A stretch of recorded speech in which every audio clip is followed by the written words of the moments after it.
प्रिया आपने इलस्ट्रेशन 2 और 3 तो कर लिया ना इस वाले अकाउंटिंग स्टैंडर्ड का? Yes ma'am. इलस्ट्रेशन 1 बचा है। इलस्ट्रेशन 1 में ना मैंने आपको इसलिए बोला था छोड़ने के लिए क्योंकि इसके अंदर एक ये है prior period item. Prior period item पे ना एक अपना अकाउंटिंग स्टैंडर्ड होता है, तो कोई नहीं, एक बार हम समझ लेते हैं। ABC limited developed know how by incurring expenditure of 20 lakh. तो ABC लिमिटेड ने एक नो हाउ मतलब एक इंटेंजिबल एसेट हो गया नो हाउ, ठीक है, उसने एक्सपेंडिचर करा 20 लाख का। The know how was used by the company from 1st April 2021. Useful life of the asset is 10 years from the year of commencement of its use. The company has not amortized the asset till 31st March 2020। ये या तो ये 21 की जगह इसको suppose इसको ऐसे कर लेते हैं, 2001 से 2008 तक उसने अमोर्टाइज ही नहीं करा। फिर pass the journal entry to give effect to the value of know how as per the accounting standard 26 for the year 31 March 2008।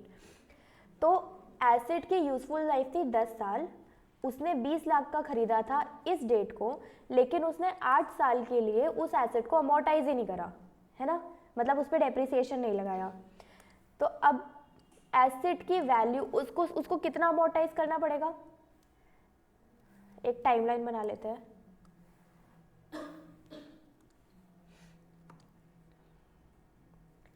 एक 4/2001 को खरीदा 20 लाख का।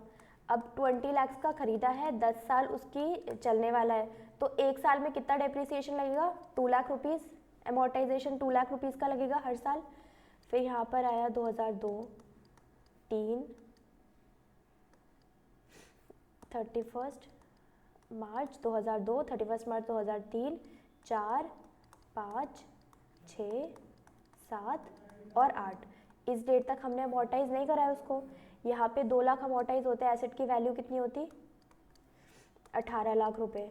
यहाँ पे फिर 2 लाख अमोर्टाइज होते हैं, एसेट की वैल्यू कितनी हो जाती, 16 लाख। फिर 2 लाख अमोर्टाइज 14 लाख, फिर 2 लाख होते 12 लाख, फिर 2 लाख 10 लाख, फिर 2 lakh 8 lakh.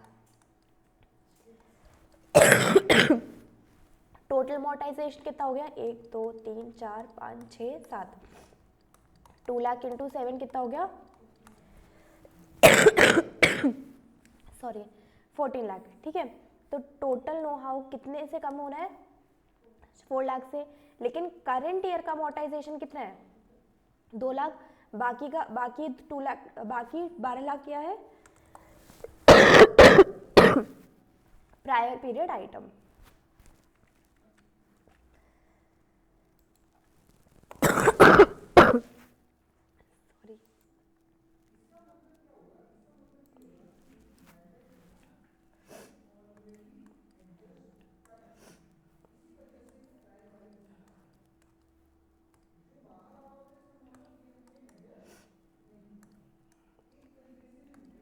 A company with a turnover of 250 crore, turnover कितना है, 250 करोड़। एनुअल एडवर्टाइजिंग बजट है 2 crore. had taken up the marketing of a new product.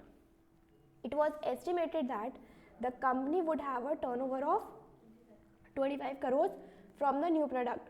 The company has debited the profit and loss account in the total expenditure of rupees 2 crore incurred on extensive special initial advertisement campaign for the new product.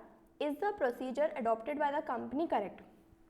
एक company है जिसका turnover है 250 करोड़, उसका advertising करने का budget है 2 करोड़, और उसके बाद it was estimated that company would have turnover of 25 crore from the new product.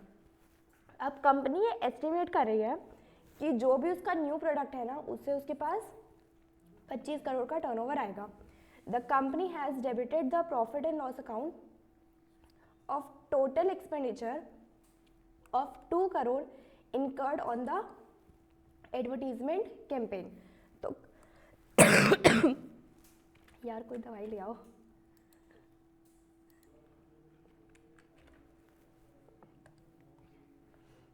According to AS26, intangible asset expenditure on intangible asset should be recognized as an expense when it is incurred unless it forms part of the cost of intangible asset.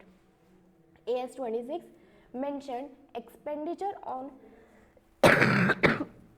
advertising and promotional activities should be recognized as an expense when incurred. तो जब हम खर्चा करते हैं ना, हमें तब उसको एक्सपेंडिचर मान लेना चाहिए. In the given case advertisement expenditure of 2 crore had been taken up by the marketing of the new product, hence no intangible asset of the other asset is acquired. यहाँ पर हमने 2 करोड़ का खर्चा कर दिया ना, हम कर चुके 2000 का खर्चा, तो हमें इसको एडवर्टाइजमेंट एक्सपेंस, हम पीएनएल का एक्सपेंडिचर मतलब पीएनएल में एक्सपेंस शो कर सकते हैं या नहीं कर सकते, ये पूछा गया है. और कंपनी ने कर दिया है, क्या कंपनी ने सही किया या गलत किया है? तो कंपनी ने सही किया है, वो ये बोल रहे हैं क्योंकि हमने एडवर्टीजमेंट का खर्चा ऑलरेडी कर दिया है, तो इसलिए हमने 2 करोड़ को पीएनएल में दिखा करके करेक्ट किया है. क्या समझ में आया? नहीं आया तो बताओ. आ गया मैम. ठीक है.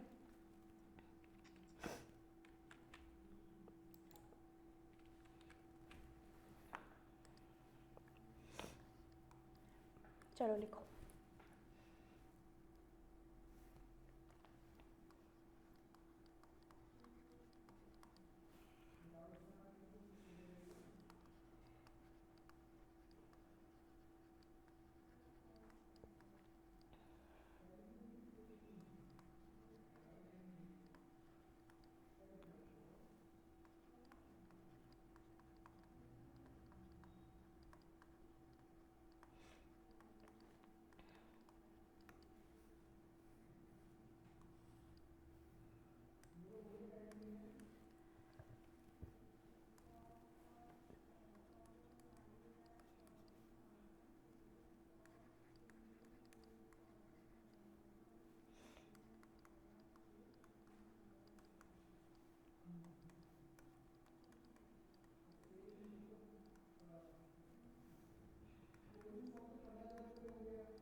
हमारे पास एक मशीन थी 8 लाख की. सपोज हमने अज्यूम किया है कि पहले साल हमने डेप्रिसिएशन लगाया 1,50,000, दूसरे साल भी एसएलएम मेथड पे है तो 1,50,000 डेप्रिसिएशन लगाया, तो मशीन की बुक वैल्यू कितनी रह गई? 5 लाख रुपए. अब मशीन की बुक वैल्यू 5 लाख रुपीज़ है, हमने इसको अपवर्ड रीवैल्यू कर दिया और रीवैल्यू करके 6,50,000 की करी हमने मशीन. ठीक है, याद है ना पीपी के अंदर रीवैल्यूएशन अपवर्ड रीवैल्यूएशन होता है. तो ये जो 1,50,000 से हमने बढ़ाया है, ये कहाँ जाता है? रीवैल्यूएशन रिजर्व में जाता है. कहाँ पे जाता है? रीवैल्यूएशन रिजर्व में. अब हमने अपवर्ड रीवैल्यूएशन किया, 6,50,000 का कर दिया. अब आफ्टर रीवैल्यूएशन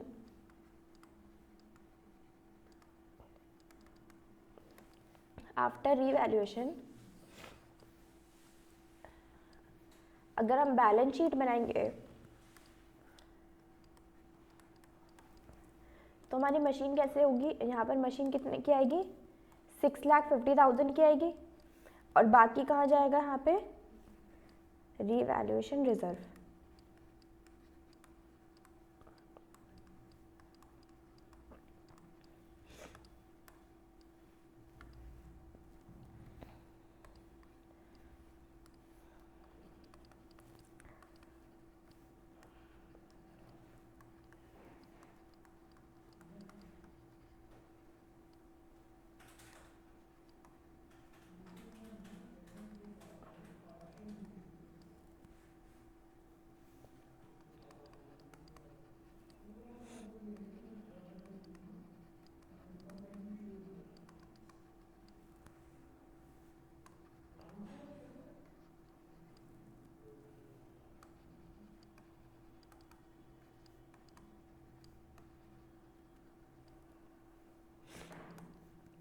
ये अमाउंट भी हमने एज्यूम किया है बस अपने आप से कि सपोज रीवैल्यूएशन के बाद हमने डेप्रिसिएशन लगाया 80,000 का,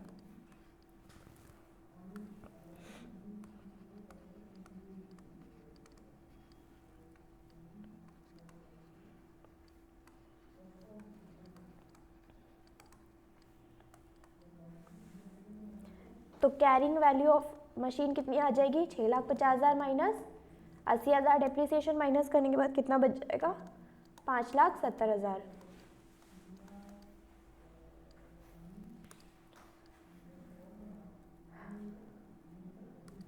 अब हमारा इम्पेयरमेंट लॉस कैसे निकलता है? इम्पेयरमेंट लॉस निकालने का फॉर्मूला क्या होता है?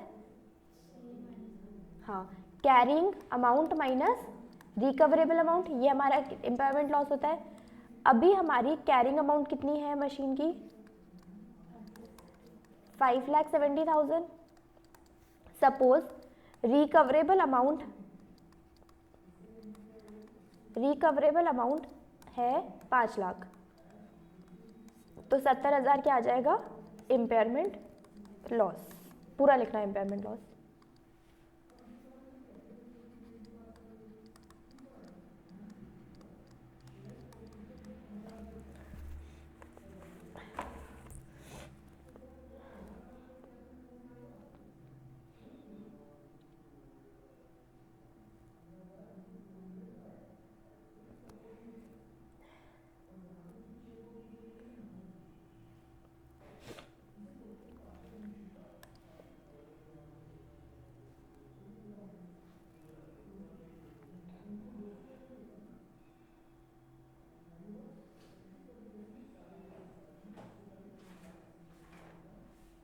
लिख लिया?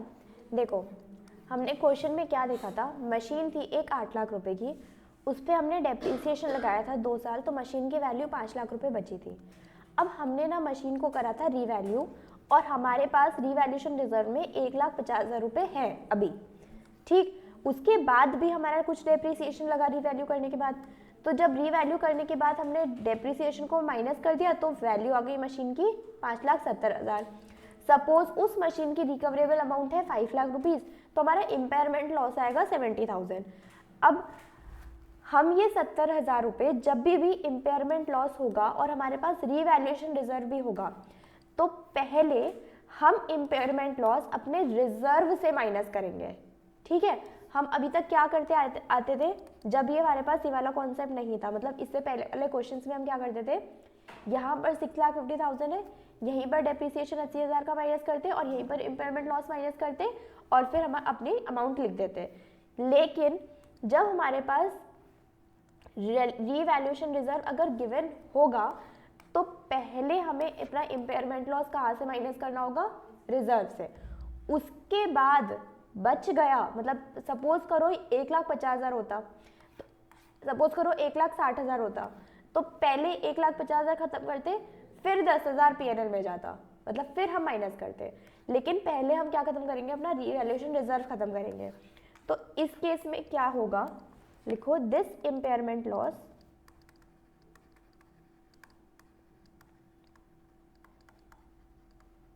Will be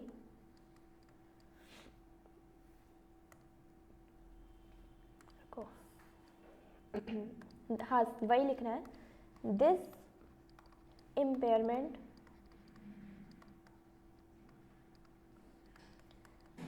loss will be adjusted through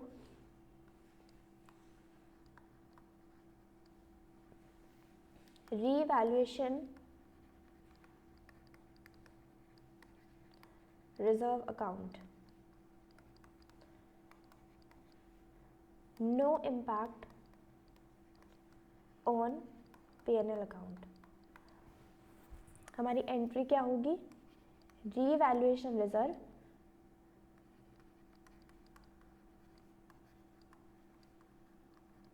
account debit to machine 70,000 70,000।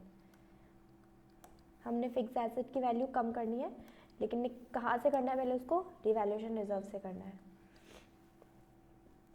ठीक है, एक और एग्जाम्पल लिख लो।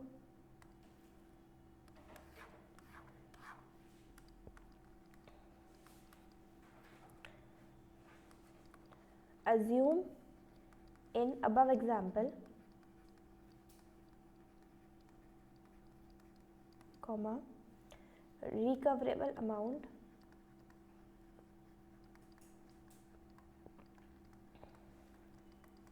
is ₹4 लाख। सपोज करो रिकवरेबल अमाउंट हमारी कितनी है, 4 लाख। कैरिंग अमाउंट कितनी आई थी मशीन की, 5,70,000 minus recoverable amount,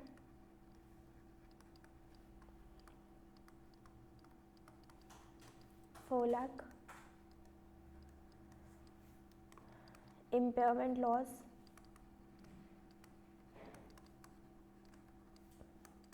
is equal to 1,70,000। हमारे पास रीवैल्यूएशन रिजर्व में कितना अमाउंट है, 1,50,000। तो हमारी एंट्री क्या बनेगी, रीवैल्यूएशन रिजर्व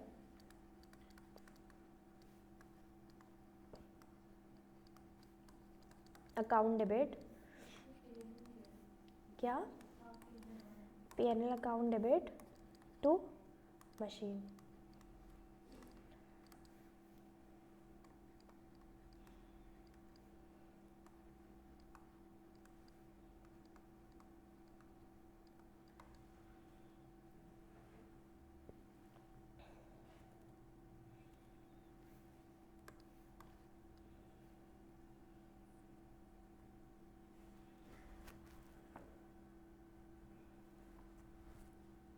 ठीक है,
करो एक बार ये वाला सॉल्व।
क्या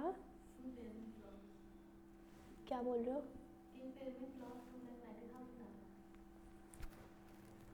आपका कितना आ रहा है इम्पेयरमेंट लॉस प्रिया? मैम 2,60,000. कैसे कर रहे हो? अच्छा रुको। Carrying amount of machinery and provision for depreciation and revaluation reserve appear to be in the balance sheet as on 31st March 2021 are 8 lakh, 1,50,000 and 40,000. अच्छा एक बार एक बैलेंस शीट बनाते हैं छोटी सी।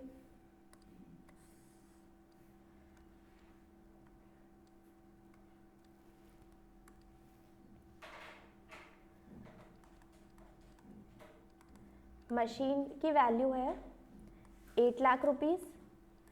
प्रोविजन फॉर डेप्रिसिएशन भी गिवन है, तो provision for depreciation है हमारे पास 1,50,000 रुपीज़ और रीवैल्यूएशन रिजर्व गिवन है कितना 40,000। मशीन की वैल्यू कितनी आ गई 8 लाख माइनस 1,50,000 6,50,000।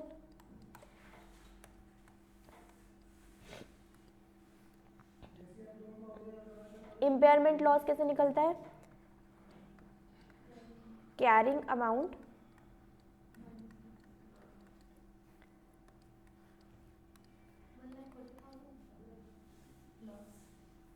$1,10,000 आएगा माइनस रिकवरेबल अमाउंट, ऐसे निकलता है इम्पेयरमेंट लॉस। रिकवरेबल अमाउंट कैसे आता है? Higher of net selling price and value in use, higher of value in use and net selling price. Value in use कितना गिवन है? नेट सेलिंग प्राइस इज 5,40,000 और value in use is 5,40,000 नहीं 5,10,000।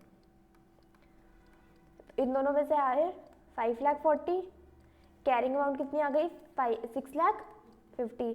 इन दोनों को minus कर दोगे क्या आ जाएगा हमारे पास? Impairment loss. इम्पेयरमेंट लॉस कितना आ गया 1,10,000।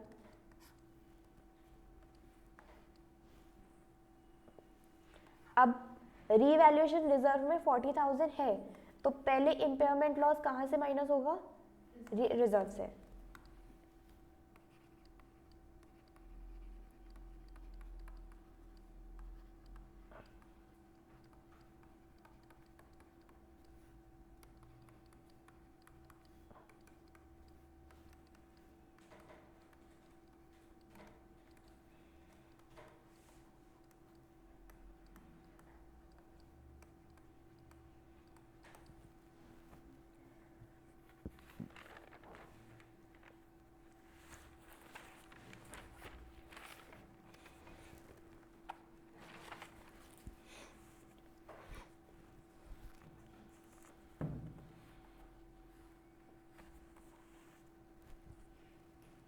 डन। प्रिया हो गया? Yes ma'am.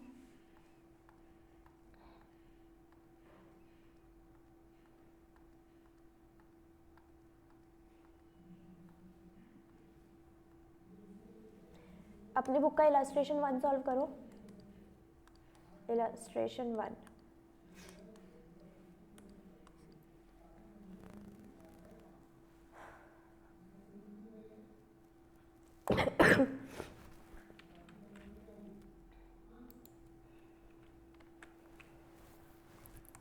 Ergo Industries Limited gives the following estimates of cash flow relating to PPE on 31st December 2021. Discount rate कितना है? 15%। ईयर दे दिए सारे, कैश फ्लोज दे दिए, residual value at the end of 2026 1000 lakhs. PPE purchased on 2020 में purchase करी होगी 40 लाख की। उसके बाद उसकी यूजफुल लाइफ कितनी थी? 8 years। Net selling prices 20,000 lakhs. Calculate on 31/12/2021 को हमें कैलकुलेट करना है carrying amount of the asset. Carrying amount calculate करेंगे। कैरिंग अमाउंट कैसे आएगा? ओरिजिनल कॉस्ट कितनी थी? 40 लाख रुपए, 40,000 लाख। पीपीई परचेज करी थी हमने एक एक को 40,000 40,000 लैक्स की। Original cost 40,000 lakhs. हमें कैरिंग अमाउंट निकालनी है, ठीक। डेप्रिसिएशन लगाएंगे उस पर, डेप्रिसिएशन माइनस कर देंगे तो कैरिंग अमाउंट आ जाएगी। डेप्रिसिएशन अब हमें कितने टाइम का लगाना होगा? देखो, इस डेट से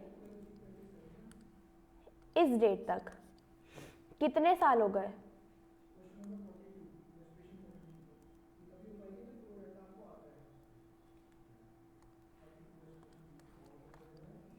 मैम एक ही तो हुआ। यहाँ पे 3 साल ही है। वही। क्या? रुको,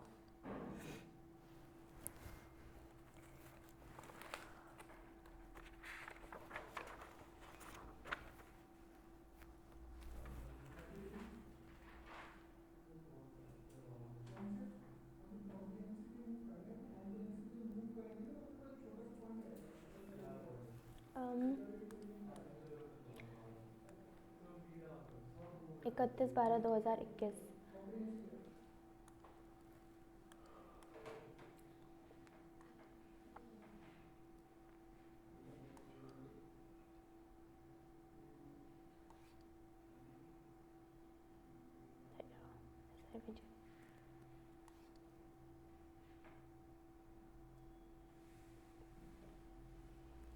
यहाँ पे 3 years क्यों लिया है? कुछ ना कुछ होगा यहाँ पे।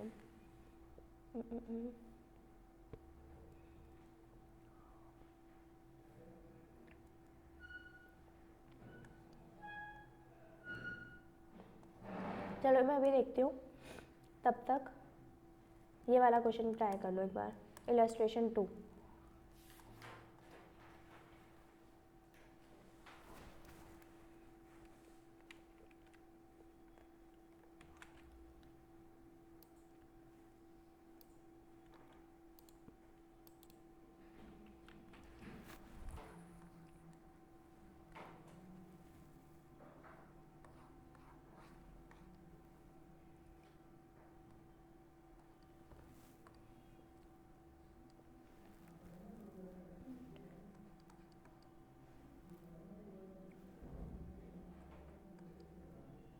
यहाँ पे ना 2008 होना चाहिए, ये क्वेश्चन में गलत है।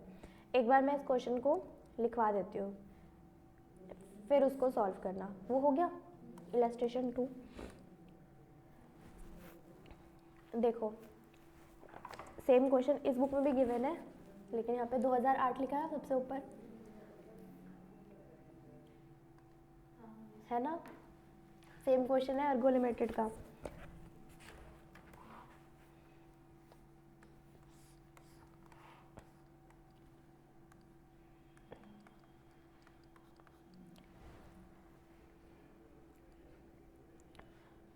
ठीक है, डिस्काउंट रेट है हमारे पास 15%, ईयर है 2011, 2012, 13, 14, 15, ठीक। इसको कर लो इंक्लूडिंग रेजिडुअल वैल्यू।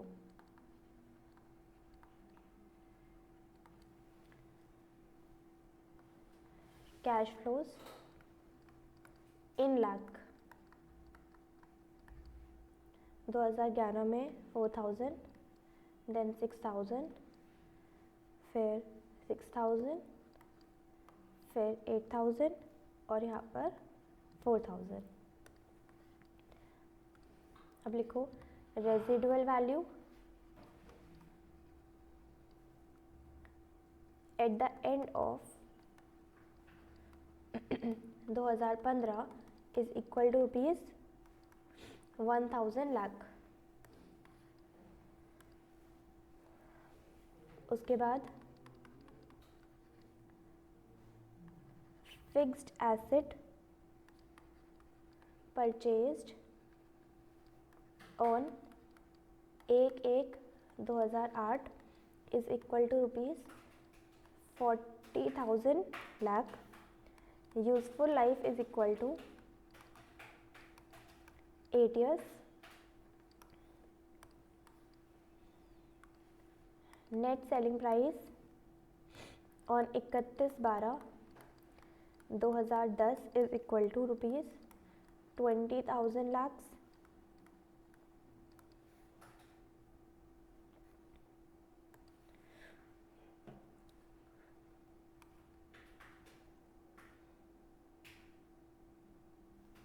हो गया।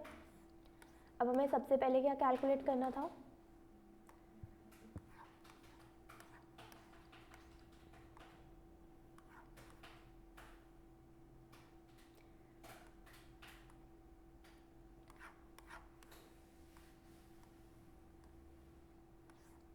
कहाँ गया क्वेश्चन?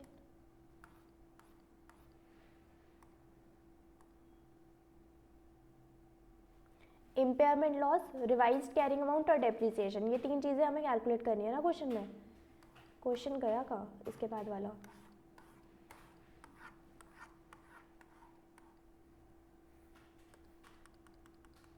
ये रहा।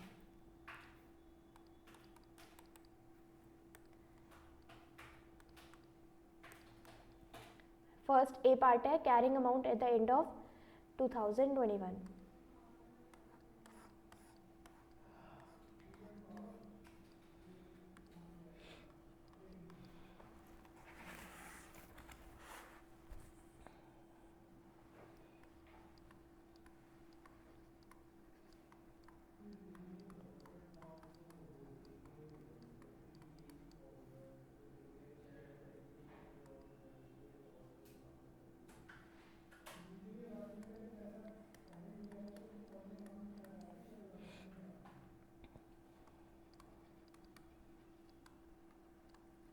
कॉस्ट ऑफ एसेट 1/1/2008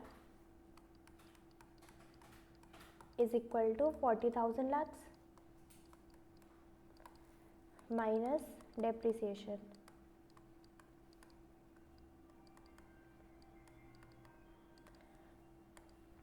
एक एक 8 से हमें 21 पे पहुंचना है। ये जनवरी टू दिसंबर चल रहा है तो 8, 9,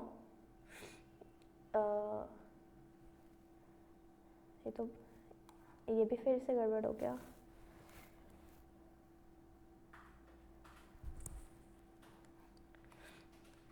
क्वेश्चन की डेट ही मत लो, क्वेश्चन की डेट मत लो। यहाँ पे निकालो एट, ये भी मैं लिखवा देती हूँ, छोड़ो। ए पार्ट में हम निकालेंगे, डेट की गलत कर रखा है क्वेश्चन में। ए पार्ट में हम निकालेंगे value in use on 31/12/2010। Second part में हम निकालेंगे carrying amount at the end of 31/12/2010। C part में हम निकालेंगे रिकवरेबल अमाउंट ऑन 31/12/2010 और डी पार्ट में हम निकालेंगे इम्पेयरमेंट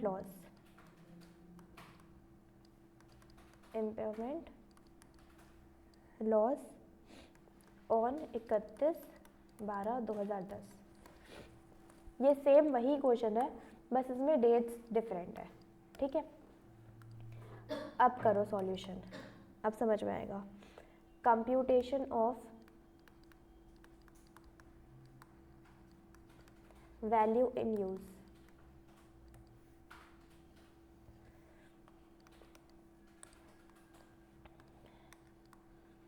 ईयर कहाँ से दिए हैं हमारे पास क्वेश्चन में? 11 से 15, 11, 12, 13, 14 और 15। कैश इनफ्लोज लिख लो।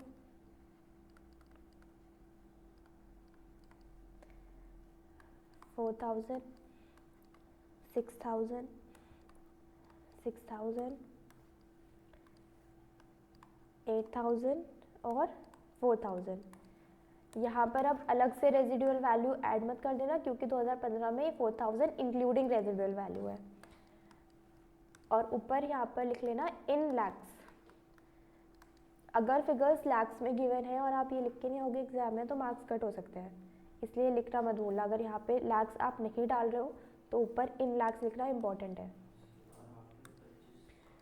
फिर डिस्काउंटिंग फैक्टर एट 15%, 15% से डिस्काउंट करो, कितना कितना आएगा? कैलकुलेट किया? 0.869, 0.756, 657, 571, 497। मल्टीप्लाई करो प्रेजेंट वैल्यू,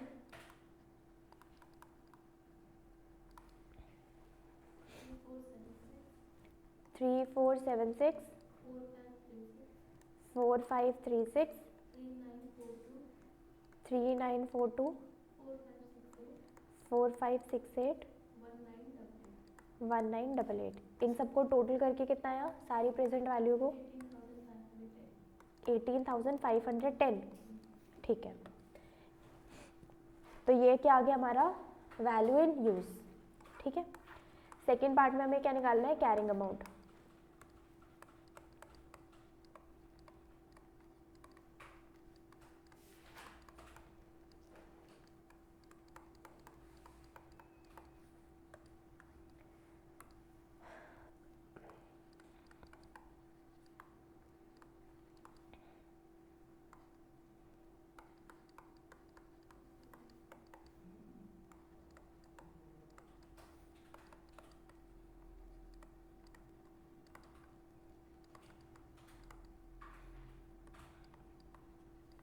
$40,000 में से रेजिडुअल वैल्यू माइनस करेंगे, डिवाइडेड बाय यूजफुल लाइफ कितनी है? 8, और यहाँ से 8 से लेकर 10 तक कितने हो गए? 3 साल, 2008, 2009, 2010।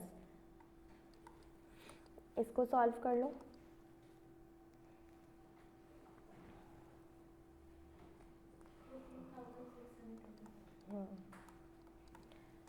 ये क्या आ गई हमारी कैरिंग अमाउंट?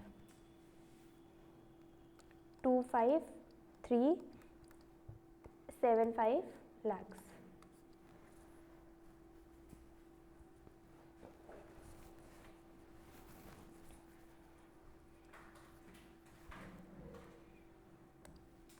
ठीक है, सी पार्ट में हमें क्या कैलकुलेट करना है? रिकवरेबल अमाउंट ऑन 31 दिसंबर।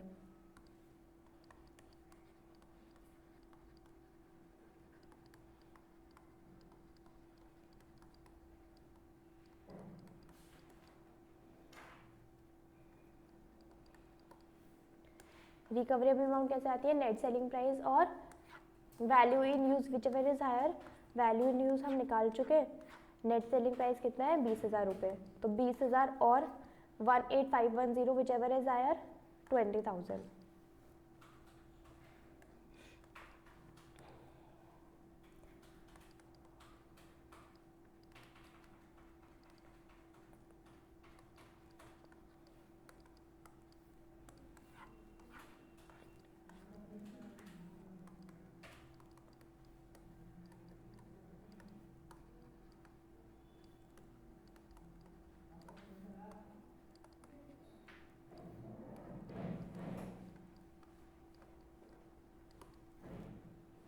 ठीक है.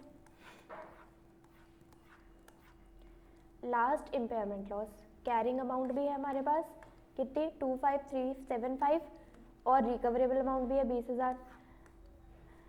5375 क्या आ गया इम्पेयरमेंट लॉस. कैलकुलेट लिख लो answer.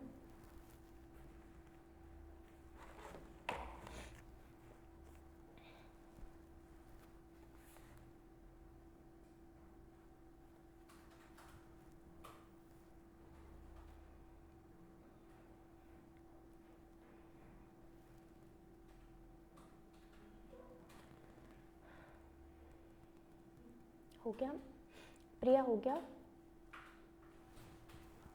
Yes ma'am.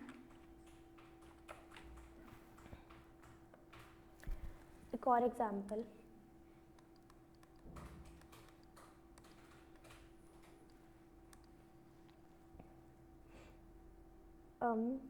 Cost of asset.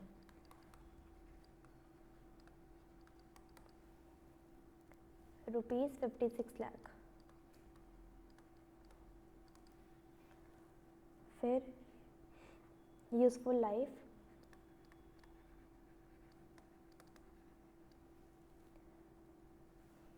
10 years.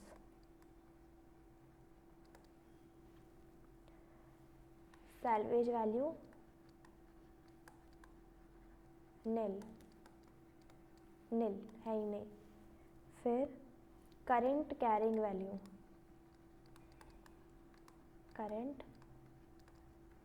Value is equal to ₹27.30 lakhs.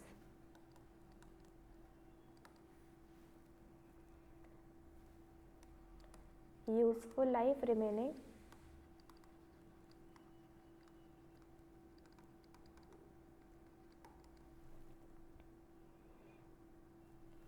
Three years. Recoverable amount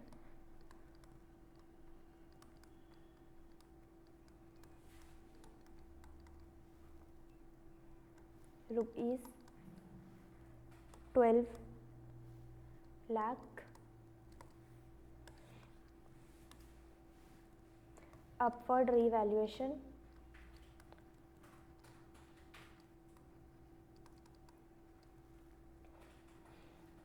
done last year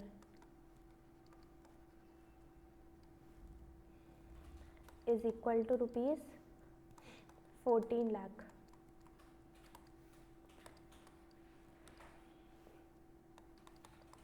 पहले पार्ट में कैलकुलेट करो इम्पेयरमेंट लॉस.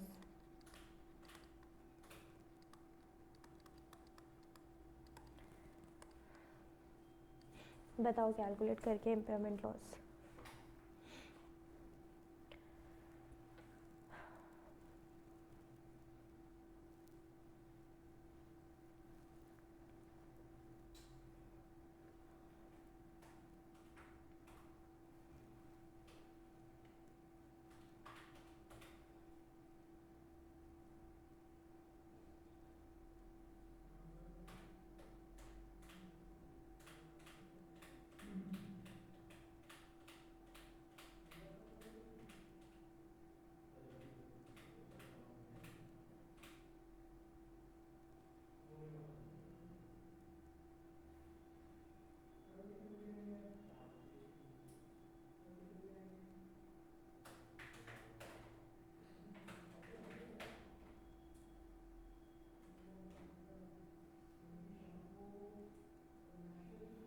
कितना आया इम्पेयरमेंट लॉस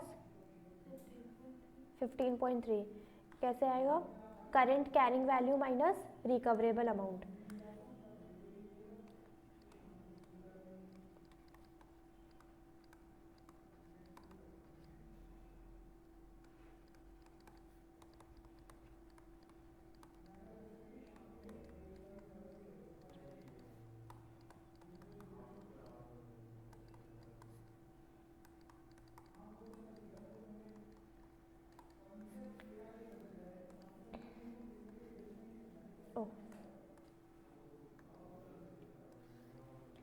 सेकेंड पार्ट में कैलकुलेट करो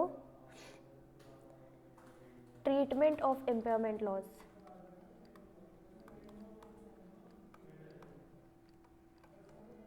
treatment of impairment loss.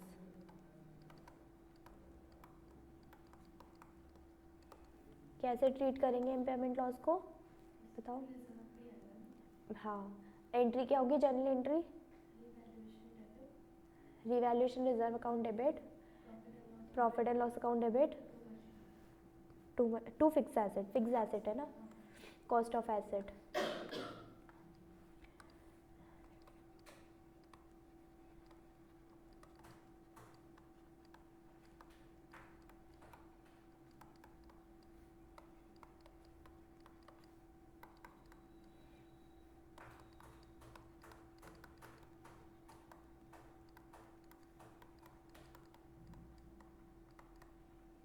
Revaluation reserve में कितना आएगा? 14 लाख।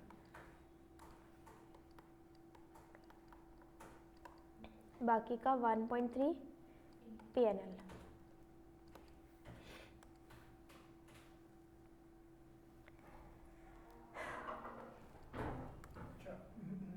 मैंने बस थोड़ी देर में निकलने लगा हूँ, आप देख लीजिएगा। संजीव सर 1 बजे तक आएंगे, ठीक है सर। ठीक है ना। बीच में अभी तो इनकी क्लास है, फिर बुलबुल भी आएंगे शायद, यस सर। है ना। और फिर शैली की भी। शैली की अभी है 11:30 से। अच्छा, वो आएंगी ना? Yes sir. ठीक है, तो आप अकॉर्डिंगली जब भी इंस्टीट्यूट बंद करें मुझे एक बार मैसेज डाल। Yes sir.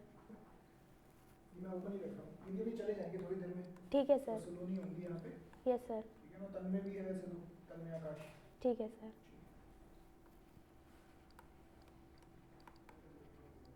Current year depreciation.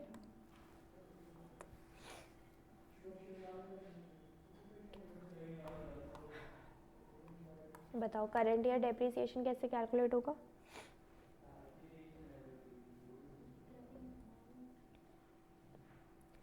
अब एसेट की वैल्यू किसके बराबर होगी? जितनी रिकवरेबल अमाउंट है 12 लाख है ना, तो 12 लाख। अब यूजफुल लाइफ बची कितनी है हमारे एसेट की?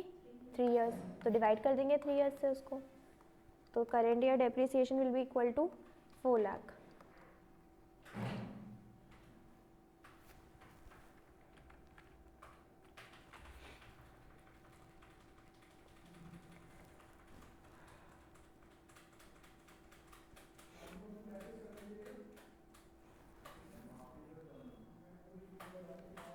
हो गया प्रिया? हो गया? Yes ma'am.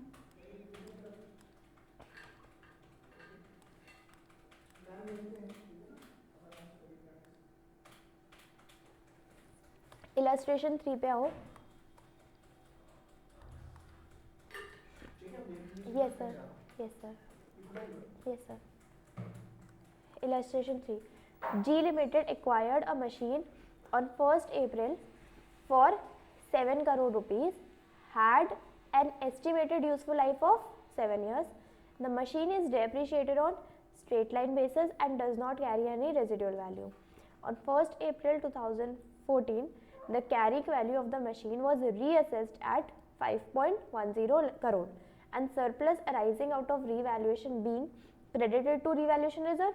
For the year ended March 2016, conditions indicating an impairment of machine existed and the amount recoverable ascertained to be only 79 lakh. हमने एक मशीन खरीदी थी 7 करोड़ रुपए की, उसकी यूजफुल लाइफ हमने एस्टिमेट करी थी 7 साल।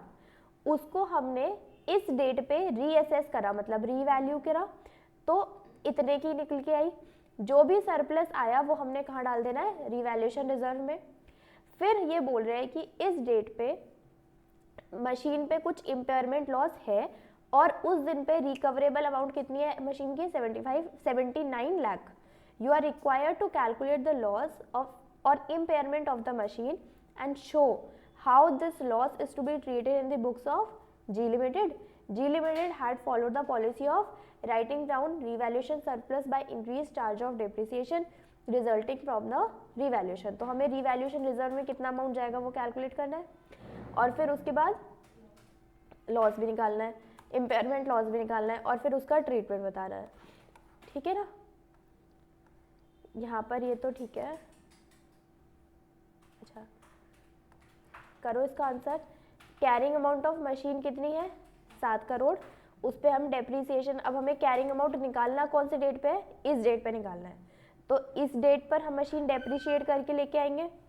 7 करोड़ की machine, useful life 7 years, multiply by 4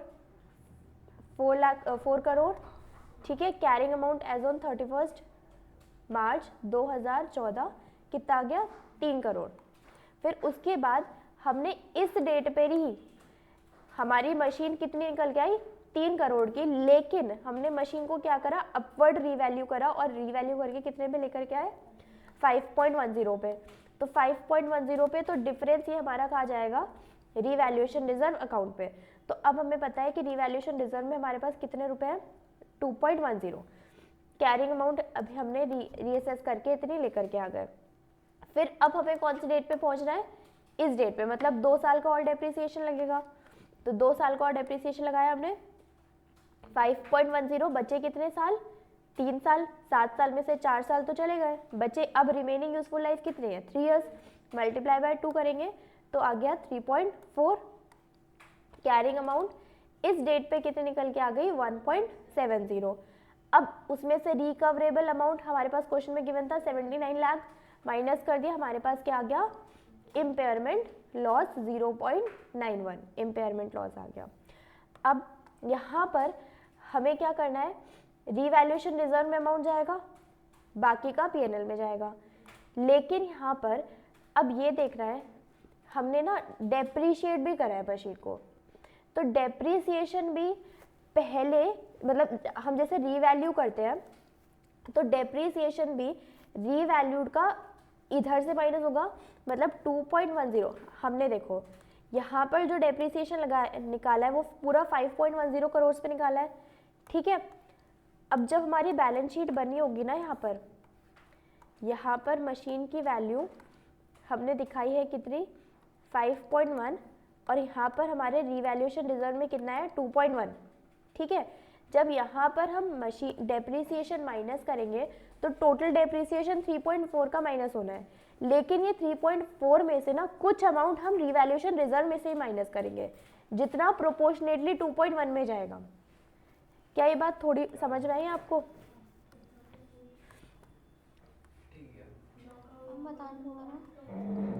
एक है यहाँ पर कैरिंग अमाउंट, देखो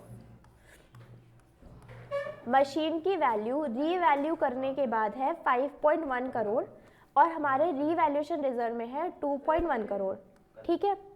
यहाँ पर हमारे पास डेप्रीसिएशन कितना है 3.4, ये समझ में आया। ये जो 3.4 डेप्रीसिएशन निकला 5.10 डिवाइड बाय 3 इंटू 2, 3.4 आया डेप्रीसिएशन, टोटल डेप्रीसिएशन। ये इसमें से माइनस करना है, लेकिन एज पर हमारे अकाउंटिंग स्टैंडर्ड भी ना हमें प्रोपोर्शनेटली डेप्रीसिएशन हमें इसमें से भी माइनस करना होता है, रीवैल्यूएशन रिजर्व में से ही माइनस करना होता है। तो आप ना डेप्रीसिएशन 5.1 पे हम निकालेंगे तो आएगा टोटल इतना ही, ठीक है। लेकिन एक बार डेप्रीसिएशन को ना अलग अलग भी निकाल के देखो, ठीक है। कैसे निकलेगा वो, कैसे निकलेगा, एक 3 पे और एक 2.1 पे, इस तरीके से निकालो एक बार। 3 डिवाइडेड बाय 3 इंटू 2 और दूसरा 2.1 डिवाइडेड बाय 3 इंटू 2। यहाँ पे क्या आएगा, यहाँ पे क्या आएगा 1.4 और यहाँ पे 2, इन दोनों को प्लस करेंगे तो कितना आएगा 3.4 ही तो आएगा। ये देखो टोटल डेप्रीसिएशन 3.4 ही तो आएगा। हमने बस इन दोनों को क्या करा, अलग अलग कर दिया, एक 3 का डेप्रीसिएशन निकाला और जितना हमने अपवर्ड रीवैल्यू किया था 2.1 उस पे डेप्रीसिएशन निकाला। तो ये जो 1.4 आ रहा है ना, ये 1.4 हमें यहाँ से भी माइनस करना है रीवैल्यूएशन रिजर्व, क्योंकि हमने जो वो हमने मशीन की वैल्यू बढ़ाई है उतने से यहाँ पर भी वो डेप्रीसिएशन माइनस होगा। यहाँ पर तो 3.4 माइनस होगा और यहाँ पर 1.4 माइनस होगा। क्या बात समझ में आई? एक बार और बताऊं। आ गया मैम, आ गया। अब देखो यहाँ पर हमारी मशीन की वैल्यू इम्पेयरमेंट लॉस कितना निकल गया है 0.91। हमारे रीवैल्यूएशन रिजर्व में बैलेंस कितना था यहाँ पर 2.1, और डेप्रिसिएशन हम कितना माइनस करेंगे उसमें से 1.4, तो हमारे रिवैल्यूएशन रिजर्व में कितना अमाउंट बचेगा 0.7। इन दोनों को माइनस करके देखना यही आ रहा है। इसको करना 2.1 माइनस 1.4 कितना आएगा 0.7 इतना। तो इसका मतलब ये जो 0.91 है ना, ये रीवैल्यूएशन रिजर्व में कितना जाएगा, जितना रीवैल्यूएशन रिजर्व में बचा है, कितना बचा है 0.7 बचा है, और बाकी का कहाँ जाएगा पीएनएल में। तो 0.91 माइनस 0.7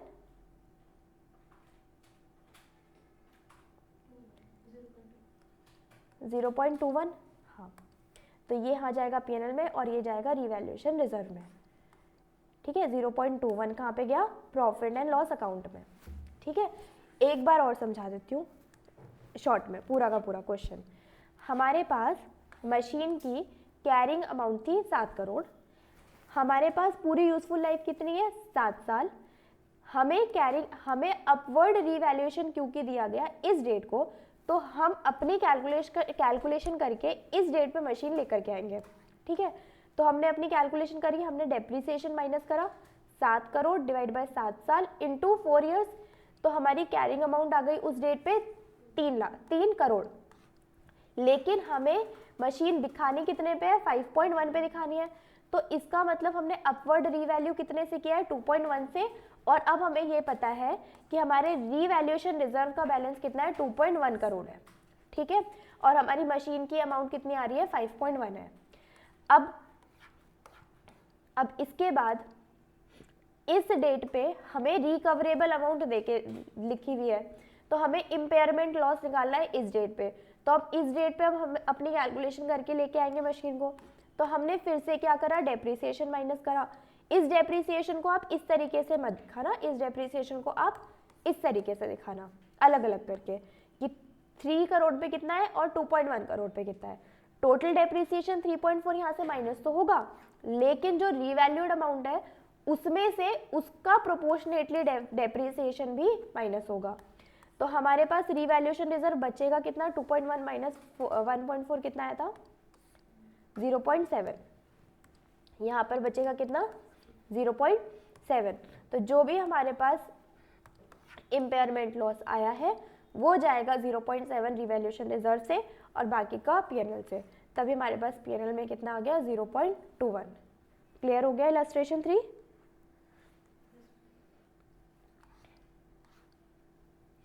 प्रिया? Yes madam. हाँ,